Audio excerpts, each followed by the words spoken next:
Welcome to Reimagined Communities, a voice of the clean energy transition in America. Our mission is to inform and inspire you about the power and impact of local action. My small town of Gloucester in Massachusetts, America's oldest seaport, is on a national limelight this year. It was a backdrop and inspiration for the movie Coda, which won this year's Oscar for Best Picture. The movie is about a gifted high school girl who is raised in a fishing family with deaf parents. As the only person in the family who is not deaf, her biggest dream is to be a singer.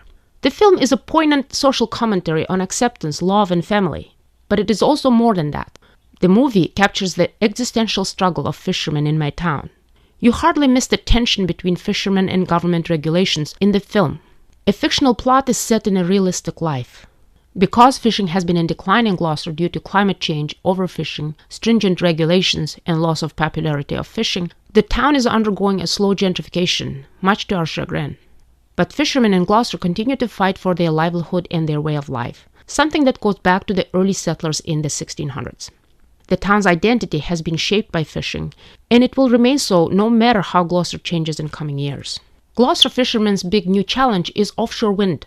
The offshore wind industry is at the early stages of development in the United States, and it is considered as one of the important tools for the country to move away from fossil fuels and transition to a clean energy economy.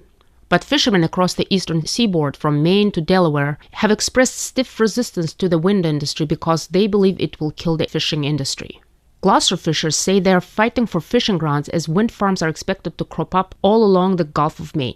Commercial fishers in Massachusetts have filed a lawsuit against construction of the 62-turbine project near Martha's Vineyard, which they claim will harm the fishing industry.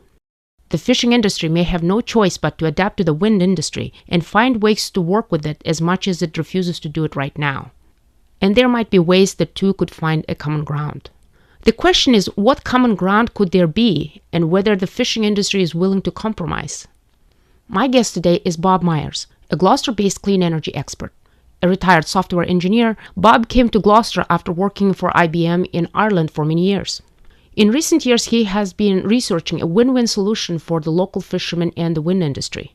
Modern technologies, for example, ropeless fishing based on acoustic or sonar signals, could help fishermen maintain their fishing grounds and save whales from being trapped in nets. Bob believes that fishermen could take advantage of other technological advancements with the help of the wind industry and the government, instead of resisting any change. Here's my conversation with Bob. Welcome to Reimagined Communities. I love having you on the show. I really would like to ask you if you could tell about yourself and how you got interested in clean energy. So I was first really interested in tidal turbines. I thought that would be the best solution, the most acceptable solution. And so I learned everything I could about tidal turbines. I even took a trip to the Maygen project, which is between the north of Scotland and the Orkney Islands, and went to see there and saw the turbines. And I have pictures of the turbines from the yards. And so I pursued that vigorously until I found out from a University of Georgia Technology University, that a key thing is that for tidal turbines, part of the formula for how power is produced is velocity cubed. So if you don't have velocity, you don't have tidal turbines. And off Massachusetts coast, we don't have the velocity. We have very slow waters and the currents just aren't there for it. Maine has 10 times the speed in some of its waters over what we do. Washington State does, but we don't. So I turned to wind turbines, and then it began to occur to me that there was a reason why Gloucester was such a successful fishing port back in the days of sail, because people knew how to employ the wind for power. And it occurred to me that a much more natural solution would be wind power here, and it has proven to be the case. So how do we know that Cape Ann is suitable for wind? Well, because all those sailing boats, all those years, all sailed here. Even today, people that stop wind, like the Koch brothers and Ted Kennedy, who stopped it when it first came out, did it because they wanted to sail their boats down off Martha's Vineyard in Nantucket because the sailing's so good. The other one is that my research has shown that the North Atlantic is incredible for wind. As a matter of fact, the glib phrase is, it's the Saudi Arabia of wind. So we are in for one heck of a ride over the next couple of decades because we're going to be producing a lot of energy here. That's amazing. Saudi Arabia of wind. Yeah.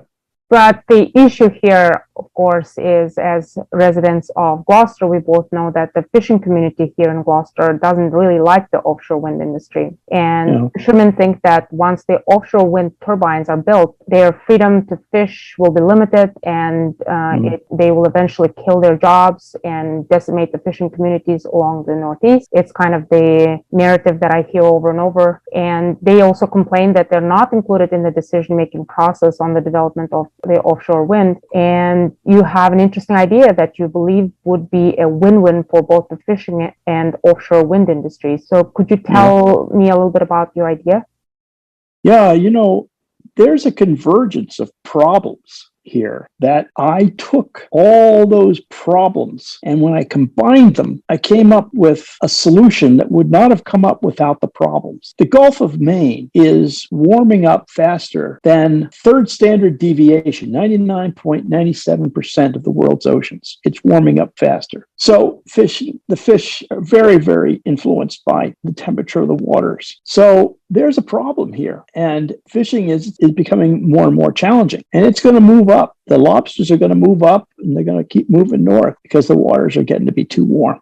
The other thing is that there are billions of dollars of wind energy coming down in this decade and the next decade from up and down the East Coast, and now just beginning to form up with, as you see the first signs of it, with the Salem footprint site, where Avangrid and Crowley have gone together on that, and Crowley bought the footprint site. It's going to be extending into the 30s into the Gulf of Maine, where I'm not the expert on this stuff, but what I've been told is where it will be mostly floating platforms as opposed to fixed in the bottom. So you have fishing stocks being depleted, and there are some contentions against that being the case, but I think the consensus is pretty much that they've been depleted. As a matter of fact, talking with a fisherman over the years that I've lived here in Gloucester, I remember somebody telling me that his father knew in the 50s that this fishing stock was already beginning to disappear. And that was a long time ago, 70 years ago now. So the other thing is that the lobster traps with their buoy lines are a real danger for whales. I've been told that, or I've read that whales come in and they hit the buoy lines with their fins and they execute a corkscrew motion to deal with the problem. And what that does is it wraps the rope around them and then slides down and locks onto their tails. So there's 370 or 360, I don't know, something like that, whales left, right whales left now. And there's a lot of heavy heat from the feds about slowing your boats down and not doing them, because I think it was last year or the year before, 17 of them died. 17 of the 400 died. Right. Then the other thing is that with all the billions of dollars going into it, I mean, any fisher person out there, and I know some of them, my neighbors, some of them, these people have a lot more bravery than I do about going out to sea. But they don't want to go out all the time into really bad headwinds. They want to go out if they have to when the seas are rough, but they'd rather go out when the seas are not so bad and fish then. Just to take that as a correlate, if they're trying to deny, as the Maine lobster people are, the offshore wind industry, they're going to be heading into headwinds the likes of which they've never seen before. They're going to be overwhelmed by it. They're going to be consumed by it. And very little of their lives is going to be involved with fishing. So why, as someone put it, why go on a war footing if there's another way? Maybe if there's a better way. As a matter of fact, how about future-proofing themselves? So that as they move forward, they're not always patching together things with technology where you can't even find that kind of fuel anymore, say in the next decade or so, or they're paying premium prices for some sort of archaic boat architecture that they can't find people who know how to deal with it anymore. So there's this confluence of very challenging issues that I take the idea of, if you've got lemons, make some lemonade. So what is the combination of things that will make this work? And you look, for example, we're just coming here in the United States with offshore wind. The Europeans have been doing it for decades. Yeah. And I talk with people over there. I've lived and worked in Ireland and spent a fair amount of time over in Europe. And people are saying to me, well, the fishing people aren't really having a problem with our offshore wind farms. Why are yours? And they're probably right. But there's also another thing I've heard, which is that after the wind farms go in, for no reason at all, because the fishers are allowed to fish in the wind farms, they don't go back to the wind farms, the area where the wind farms are. They don't fish there. And I haven't been able to get an answer as to why. Maybe there's a variety of answers. I don't know. But Is that a regulation maybe? Well, they've got the same thing going that Vineyard Wind. I mean, Vineyard Wind told me that fishers can fish in the Vineyard Wind parcels off southeast Massachusetts anytime they want. They say the only thing they ask is that if they're bringing in, a tower, or they have a vessel there, they're trying to raise up the tower or fix it on the bottom or something like that, that they stay away from that work area while they're doing it. But otherwise, there's no issue they have whatsoever. Vineyard Wind was not interested in any sort of working together with the fisher people, because they said, look, we're opening it up. They can do whatever they want to there. We will not have any problem with it. Now, I happen to think in Gloucester, if you don't really want to see somebody, what you say to them is stop by anytime. And then they can never make up their mind when to stop. So maybe it's something like that for the fishers off of Europe. So you can use the wind to farm anytime you want. Well, maybe today the wind isn't right. Maybe tomorrow would be better, or that's what happens. You get paralyzed by being able to make a decision. But they have been using it. So what I came up with was, I worked with some people from Assured in Nova Scotia, wonderful bunch of people. What is Assured and how does it work? What's their technology? Well, Assured is a group of very bright people. I think they were either producers or involved with a film called Entangled, and it's about whale entanglement. And they've received a lot of pushback from Maine lobster people, lobster fishers, and this sort of thing. They're really technical people. They know a lot of good programming. They taught me that when you're talking underwater, you're not talking with Bluetooth, you're talking with sonar, okay? Because that's what you do underwater. So they're very knowledgeable in this very arcane area. They have put together traps that do what they call rope on command, which means they send down a sonar signal. They put a little sonar speaker, I guess, into the water, and it sends a signal, and that signal pops an acoustic operated magnet on the trap, on the trawl line head, which allows the buoy and its rope to be able to push its way up, open the lid, and the rope comes to the surface. So what they do is they don't have a forest of lines to buoys around all the time. They only have a line whenever they're ready to haul the trawl. It's fascinating. Okay? And is it like remote controlled? It's a sonar signal that they send from a speaker on the boat, something that emanates the sound, and it sends a sonar signal through the water. It's on a wavelength and with a kind of coding, which I'm not really that familiar with yet, exactly how the technical parameters are, but it is perceived by a sonar receptor on the trawl head. And that sonar receptor said, oh, interrupt this for just a second with a little spark of electricity, cut off the magnet, the electromagnet that's holding the lid on the trawl shut. And in that second that it allows that to stop being magnetic, the buoy, which is naturally floating, wants to float, all of a sudden has no resistance, and boom, it pushes open the trapdoor and up it comes to the surface. And they haul away. That's what they do. One of the things that a lot of fishers have is this idea of they do everything themselves because there's nobody else out there to help them, really. I mean, you can get a phone call,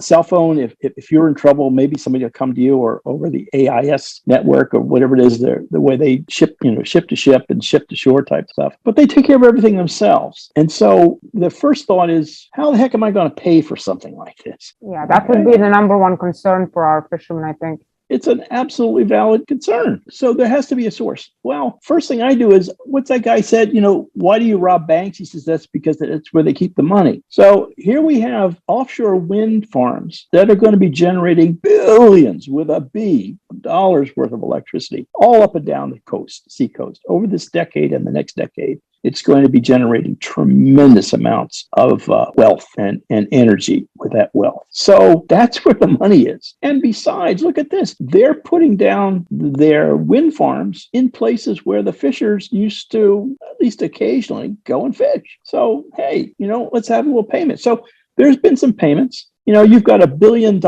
lobster industry in Maine. And recently, one of the, maybe it was Vineyard Wind, I don't know, paid $17 million to a fishing association to take care of things. That's less than 2% of an annual income for the Maine lobster industry. So that's not a whole lot. But maybe if things were to both the wind farm's advantage and to the fishers' advantage, maybe it would work. So what would the wind farm people not like to have happen? Well, they don't want somebody going in and dropping a trawl line on a cable that wasn't buried because it was a hard rock bottom. So it was there. So they don't want that to happen, right?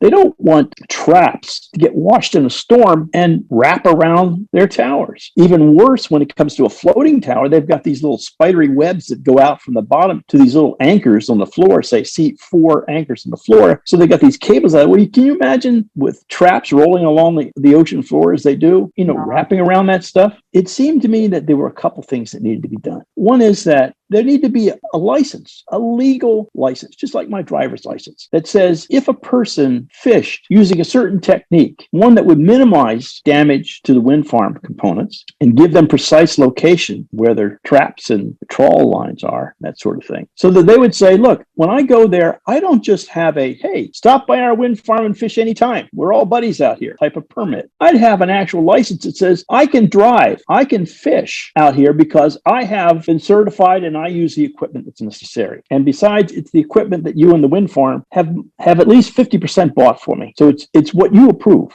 So such a license would be issued by whom? Probably the state, just like with a driver's license. So the fishermen would have to become licensed before they fish. They would say if they wanted to fish in the wind farms, they would have to have this license. Paying for it is something that would have to be done not on the fisherman's back alone because they don't have that kind of money. Right.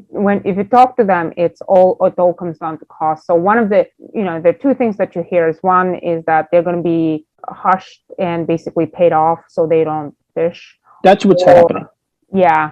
So that's what they're afraid of. And but basically it kills their lifestyle and their jobs and leads to all kinds of social issues. And then the other thing is so if they're allowed to fish, like things are gonna cost them quite a bit. That it requires so much investment and red tape. Right. Like some of the lobstermen were, I think, whatever restrictions they had a few months ago after they, I think, complained about it. Some of the restrictions were lifted on them. So they see red tape and a lot of distrust, and all around they're just seeing all the effort basically trying to kill their profession. And so I'm just wondering, your idea of rope and command, I think is very interesting, right? So basically, it's a smart technology that allows them to continue fishing, continue catching lobster, and kind of a win-win for both. But if you had any chance to discuss this with our fishermen, did you have a discussion with them? And if so, what kind of reaction did you get? Yeah, the funding of it was really the big pushback that I got on it. But philosophically, I think there's a problem too. I mean, mostly they don't want to, sort of be put into some sort of a straight and narrow approach to things. They'd sort of like to steam out in the morning and catch a fish and come back home. Life is simple. Right. But I think it's important for them to future-proof themselves. And here's what I mean about that. So first of all, one of the things I think the wind farms are going to bring to them is that you've got all these tubes out there in the water. What tubes? The towers. Fish love underwater towers and tubes and stuff like that. You mean for wind turbine tubes? Sure. So the fish begin to hang around there and they feel a little more protected there. And it turns out to be a place where fish will congregate and probably they'll start reproducing a little bit more. And we might even bring back the fishing stock somewhat. Besides that, if we could get the fisher people to part-time begin to help put up the wind farms, they could be making a good buck using their incredible seafaring skills that very few people in the United States have. Let's face it, it's a tremendous skill that they have. Right. So they could use that and make money, put this up, which means they'd be fishing less while they were doing that, which means the stocks wouldn't be being depleted while they're doing that. So suddenly you begin to get a little bit of a cycle, like the wind farms are a good place for fish to hang out around the towers. The fishers are being used to put these towers up and getting constructed. The fish are doing their own thing for a while and sort of allowing themselves to regroup and reproduce and grow in volume again. And it's kind of, the glib phrase is the win-win situation there. So if they had equipment that was approved by the wind farm people and the wind farm people paid for a sizable amount of that equipment to be produced and given to the fishers, fishers would have to have some skin in the game. They'd probably have to put some money into it to make everybody happy. But I certainly think at least 50% of the cost would have to be absorbed by the wind farms and the state. And then if they have a license to go to someplace to fish, such that no wind farm person, no big energy person, you could tell them, hey, get away from here. Say, no, see this right here? See this license? It says I don't have to get away from there. Call the Coast Guard. So I think it's inevitable that we're going to have the wind farms. So why spend all your energy fighting wind farms when what you're trying to do is fish? Why not go with the flow a little bit? This is the central element of it. And besides, if you do the ropeless, the whales will come back. Here's the other thing that happens. If you do the ropeless, there's no off season for lobstering. There's no off season for crabbing. There's no, hey, you can't fish right now because the right whales are passing through. Forget that. It's not a problem anymore. So let me ask you this. So are fishermen mostly involved in lobstering and crabbing, or? It's the lobstering is, I think I don't know, what, $63 million was it last year? Maine does $1 billion, almost $1 billion.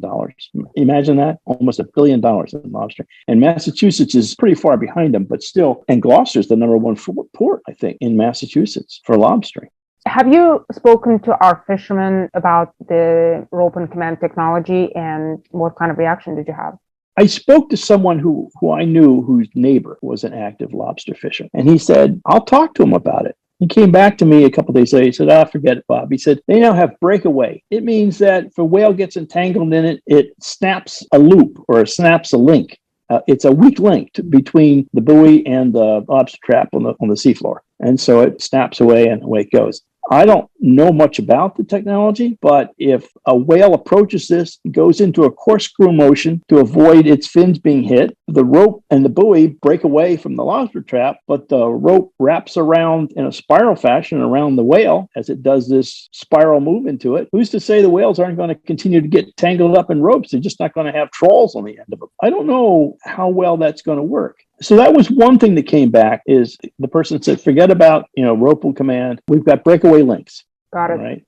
Other people just didn't really want to engage and talk about it. It's below the level of thinking about it. I talked to somebody who was an electrician doing some work in the house who also fished. And I said to him, he seemed like a really reasonable guy. I said, would you even consider it, working on the rigs? Because I said, you guys know how to handle the sea better than the rest of the average bear does. He said, well, maybe. So that was about the best I got out of anybody there. So I think that the offshore wind industry is definitely in a different stage right now. It's, the offshore wind industry is actually establishing quite a solid footing in Massachusetts and Northeast US. I wonder if you think that our fishermen would be more open to the idea of using kind of creative ways to continue fishing. Do you think that going forward, they would be maybe more open to the idea of ropeless fishing or not? As the industry grows and becomes more established, I'm sure there's going to be kind of more effort on our fishermen to try to survive that a little bit more. I think there's very strong attraction to being a fisher person out of the sea. So I think it's going to continue as long as there's fish there to be caught. I don't even really want people to have to learn a lot of new stuff, because I think all of their thoughts should be about how to catch the fish, how to, where to place the traps and when to place the traps and all that sort of stuff. What I mostly want to do is to make it worth their while to transition, and to transition in a way that their children and their grandchildren are going to find the same life that they love on the sea, instead of whistling past the graveyard of something that's declining and disappearing. So I think there are other layers in here. The boats that are often used are old craft. How many boats have we had that have gone down over the years? Not all because of purposeful things, but because of them being just old. And so I'd like to see them get new boats. And the way I think that might be done is if somebody begins to see that if they can switch to electric powered craft, that there'll be some subsidizing there to help build a new fleet. Otherwise, there's no real reason for anybody to subsidize building new boats. So once again, trying to go with the flow here is a way that I'm hoping that fishers will begin to have incentives that will allow them to build and get new boats. And the new boats powered either hybrids or electric. And then, geez, if all these wind turbines are going off out there, pushing off electricity, can't we make a long-term deal and and maybe power the boats with some of that electricity as part of the deal of taking over the fishing grounds. So it's just, I can't necessarily bring up every single correlation point here, Sultanat, but there are a lot of them. And as you begin to look at it, there's kind of almost a conspiracy of thought that begins to say that going with this, as opposed to making it your life's, last battle, your last stand for you and all the generations to come behind you, probably a better idea if you can find a way that makes the people with all the money who are taking away some of your fishing grounds to pay for it.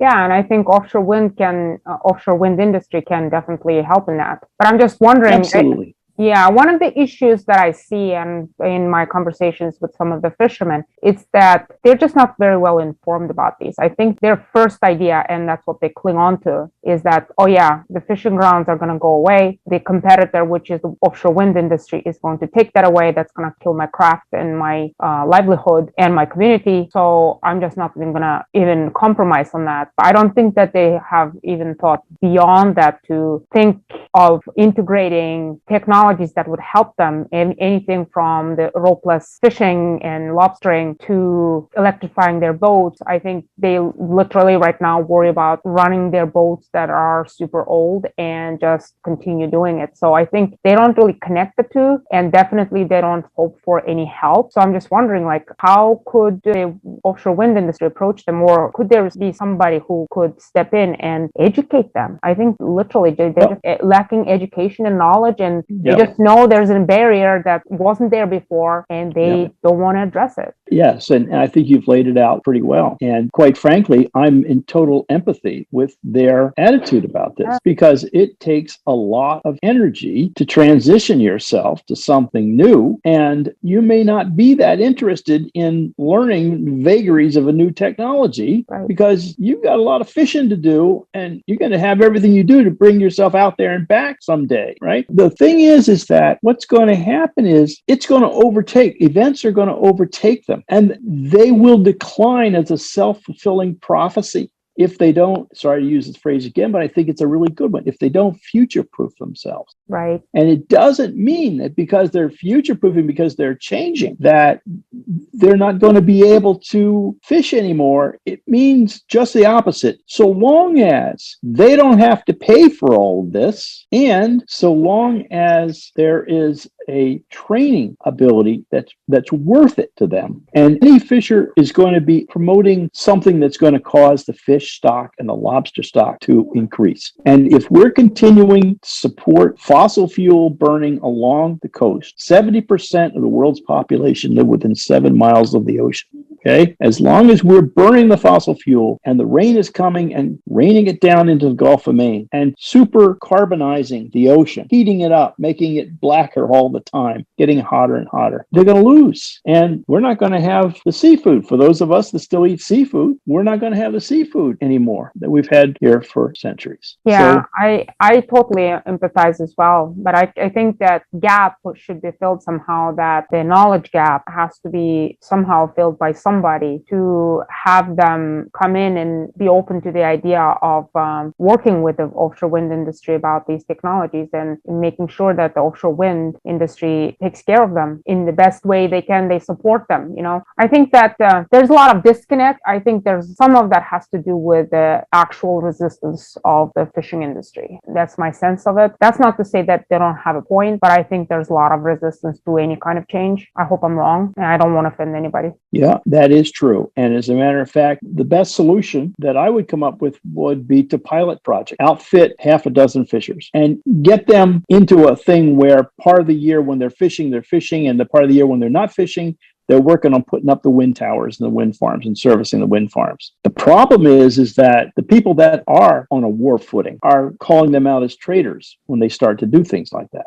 So that's something that we're going to have to figure out a way that brings them along. I mean, learning something new is hard, and it just might be something that you can't understand. It's happened to me where there's something I just couldn't quite get. It was beyond my technical abilities. And you feel stupid when that happens. You don't like that. And so there's all kinds of reasons to not change. So there are these challenges, but the thing that I'm thinking about is I'm thinking about somebody with a new boat that's powered by electricity that goes like the dickens because it's got all that electric power drive on it with no latency and an internal combustion engine. And probably I wanted to get up and put a 2 or 3 motor Tesla boat in the Beale Island lobster race and beat everybody with it. Something like that. So all of a sudden you say, hey, wait a second, that electric boat's beating all my, my $50,000, $100,000 Caterpillar diesel. Can't have that. Why does that happen? Oh, the boat's a little slimmer. It moves through the water faster, but you've got electric power. You got instant torque on it. It's like with a Tesla Plaid. So there's got to be ways around that sort of get the idea rolling. And then we can't take them and say, well, now that you're a millionaire, you can buy one of these boats. No, that's not who we're talking about. We got to be talking about ways to fund this, and where the money comes from is a natural place. And there's going to be a lot of money for people that know how to handle themselves on the sea out here, because getting out and handle these things, it's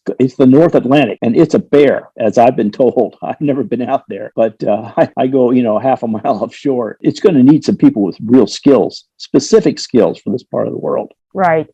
And so as far as who could support the funding, because fishermen are not rich. Fishermen in this community are not rich people. They're working class. So they're not going to fund that. We're looking at the offshore wind industry and state. I would say so, state and fed. Yeah, state and fed. I think the fishers have to have some skin in the game, as they say. I think it has to be, they have to have something that makes them want to commit to it, not just be, like a science project. They've got to have some reason for getting into it. And so there's a fair amount that has to be done there. But, the thing about it, Sultanat, is that I see a system here. And that's what I sent you in those 12 steps. I adapted the Apple AirTag ultra-wide area broadband technology because I knew it was proved to be okay. It would work. That's why Apple was endorsing it, why they're using it. And we could use it with a sonar version of it for this. And it has, when it's a system, it means that it holds together. It has merit. It'll have problems, the devil's in the details, all that kind of stuff, but it has merit. And that's what I put that together. And I've been shopping it around wherever I could get it. Anybody that would listen, and a lot of people who wouldn't, just to see that there is something built on proven technology that is based on, cell towers and Wi-Fi and Bluetooth and stuff like that, as opposed to sonar, which is what the Assured people in Nova Scotia are working on. They're the ones working on the sonar signals and the traps that are sprung open by it. So they're already working on that. And there's more technology has to be done there, but it's a system. It will work. It's not going to run into some sort of wall. It holds together. So I have a last question, Bob. What should our community do to help our fishermen to remain in business? We've pulled apart. What do you mean? Well, it's kind of a town and gown thing. The fishers are the townies and the people like me are the gownies. And we've kind of gone off in our own separate ways. And yet what brought me to Gloucester in the late 60s was that this is a place where the town and the gown went side by side. Not only town and gown, but the art community would benefit from being surrounded by the fishing industry. And that's what gave Gloucester its strength for me. That's what brought me here and kept me here, more or less, for the past 70 years. Right. So I think that what we have to do is find a way back to the associations with all these really wonderful people. I mean, Coda is a movie, but, it does show you a little bit how it might be a little bit, Yeah. I love Coda. It's a wonderful movie. It brought me to the edge of tears several times. And just to see all of those scenes that I know so well in that movie, I mean, it'd be on one side of Gloucester 1 minute and on the other side the other, but who cares? I just see one after the other. I loved it. So it's those characters that raised my game. I want to be in touch with them again. So I think that what we have to do is find a way that brings us back to working together on these things. And neither of us has all the answers about things, but each of us has parts of the puzzle. Yeah, I would say in conclusion that I don't think it's that hard. We live in the same community. There are neighbors, there are friends, and it doesn't take that much of an effort to start a conversation with them. I think it's important for us to listen to them, their concerns, and just communicate. I think we just have to have a lot of conversations with them. And I think that breaks down the wall of distrust and whatever other negative feeling might be. And just keep talking. I think we just keep talking. That's why I want to get somebody to put those 3 Tesla motors in one of those Beale Island lobster boats, take it up there and win everything with it. I want to walk away from everybody racing those boats up in Beale Island. And then I want that to be what really gets people saying, hey, that's pretty good. That's what I want. Let me know when you do it. I would love to come and watch it.